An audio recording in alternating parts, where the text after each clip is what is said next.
Ada Lovelace ha pasado a la historia por ser la primera programadora. No solo la primera mujer programadora, sino la primera persona que realizó un programa para un computador. ¿Pero es cierto este hecho?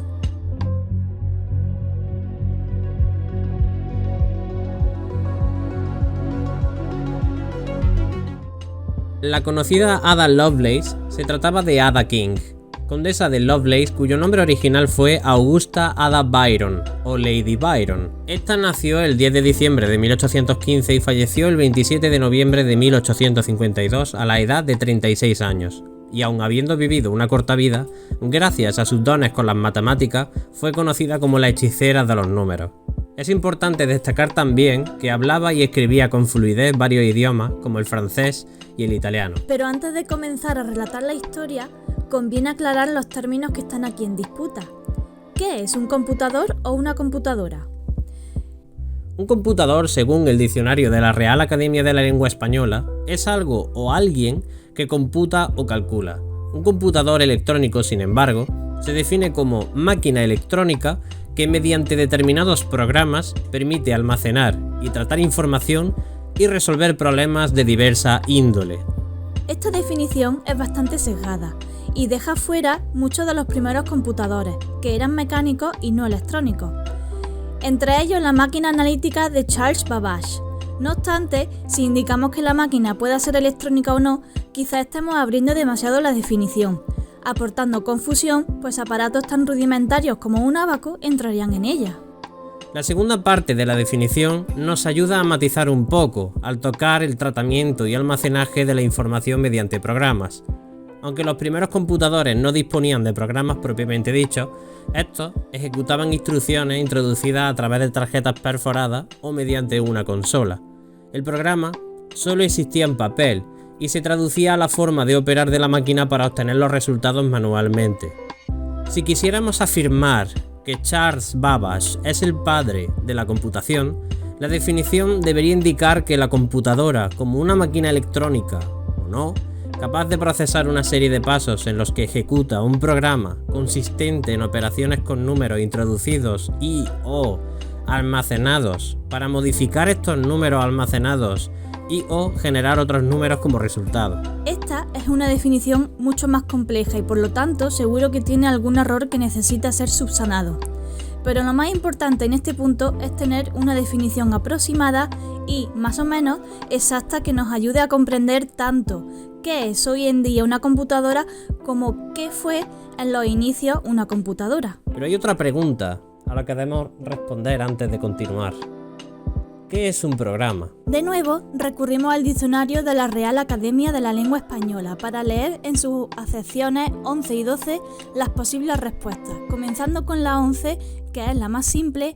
Un programa es cada una de las operaciones que, en un orden determinado, ejecutan ciertas máquinas. Esta definición es muy amplia e incluye no solo los programas almacenados en disco, memoria o cualquier medio de almacenamiento, sino también a la interpretación de tener el programa en papel e ir escribiendo línea a línea cada orden en una consola. De hecho, en relación a esto, Alan Turing publicó sus intentos de hacer un programa para las máquinas de la época en la década de 1950. Su implementación no fue posible, pero demostró su efectividad a través de una larguísima ejecución a mano en una partida de ajedrez contra Alice Glennie, en la que Alan iba haciendo los cálculos a mano y simulaba ser una máquina, leyendo cada instrucción y realizando un cálculo, modificando los datos y dando el resultado manual del posible movimiento a realizar. Por lo que, si consideramos un programa como la expresión de los pasos a realizar por una máquina, con la organización de los datos, dónde se guardan, cómo se toman y la forma de sus operaciones, podemos considerar cualquier definición de estas características como un programa y a quien lo especifica como un programador. Entonces, ¿dónde surge la controversia? Ahora sí podemos empezar con la historia. Para ello nos vamos a remontar a 1840. Charles Babbage viajó a Italia, a la Universidad de Turín, para explicar el concepto de la máquina analítica ante una audiencia entre cuyos miembros había un ingeniero militar y matemático llamado Luigi Menabrea. Menabrea decidió publicar sus notas de la conferencia en francés. ¿Os acordáis que antes señalamos la importancia de que Ada Lovelace supiera idiomas? Adivinad a quién se le encargó la traducción de este texto del francés al inglés. Exactamente. Esta, además de traducir el texto, agregó un apéndice mucho más extenso e interesante, consistente en 7 notas etiquetadas de la A a la G. En estas notas es donde se encuentra el algoritmo para el cálculo de los números de Bernoulli. Este algoritmo, según el historiador Michael R. Williams, puede ser usado en una máquina de cálculo mecánico, por lo que parece un programa válido para una computadora. Si aceptamos este algoritmo como un programa válido, debemos considerar a su creadora la primera programadora, ¿no? No es tan sencillo.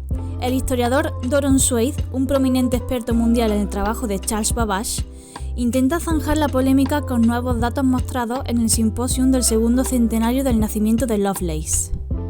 Confirmo que la evidencia del manuscrito muestra claramente que Babbage escribió programas para su máquina analítica en 1836 y 1837, es decir, entre 6 y 7 años antes de la publicación del artículo de Lovelace en 1843. Hay alrededor de 24 programas con características idénticas a las del famoso primer programa de Lovelace. Por su parte, Alan Bromley agrega en un artículo su opinión al respecto. No solo no hay evidencia de que Ada alguna vez haya preparado un programa para la máquina analítica, sino que su correspondencia con Babbage muestra que no tenía el conocimiento para hacerlo. Con estas afirmaciones tenemos dos problemas, porque mientras el algoritmo de Lovelace es fácil de encontrar en internet, estos 24 programas de Babbage no lo son. Entonces, como primer problema, debemos tener fe en lo que nos cuentan los historiadores y asumir lo que ellos dicen. Y como segundo problema, asumir que estos programas son lo suficientemente complejos para ser considerados programas propiamente y no solamente trozos de código o ejemplos. La afirmación de Alan Bromley se basa en una suposición, es decir, teniendo en cuenta que la máquina analítica no ha sido creada y su creador es la única persona con toda la información sobre qué es y cómo funciona, los programas pensados para esta máquina deben ser concebidos por su creador, y es difícil que cualquier otra persona pueda hacerlo. Teniendo presente la visión de Lovelace más allá de la visión de Babbage de emplear la máquina analítica no solo para números, también cabe pensar que el conocimiento abstracto de qué se podía crear en esa máquina pertenecía más a Ada que a Babbage. La controversia va incluso más allá, porque el biógrafo y escritor Benjamin Woolley dijo que la polémica es complicada por el hecho de que la gente ha intentado hacer de la aportación de Lovelace una cuestión de género. Así que te toca decidir a ti. Basándonos en lo expuesto superficialmente, ¿crees que Ada fue realmente la primera programadora? Déjanos un comentario con tu opinión. Y antes de terminar, queremos dejar claro que sea o no la primera programadora, Lovelace hizo grandes aportaciones y su figura merece ser recordada también por sus otras aportaciones. Según el historiador Swade, la obsesión con el programa de Bernoulli por parte de aquellos que desean promover la figura de Lovelace ha oscurecido mucho la contribución mucho más significativa que hizo, una comprensión original de dónde reside el poder y el potencial de las computadoras. Y para acabar, en palabras de Lovelace, nadie sabe el potencial que encierra este poderoso sistema. Algún día podrá llegar a ejecutar música, componer sinfonías y complejos diseños gráficos.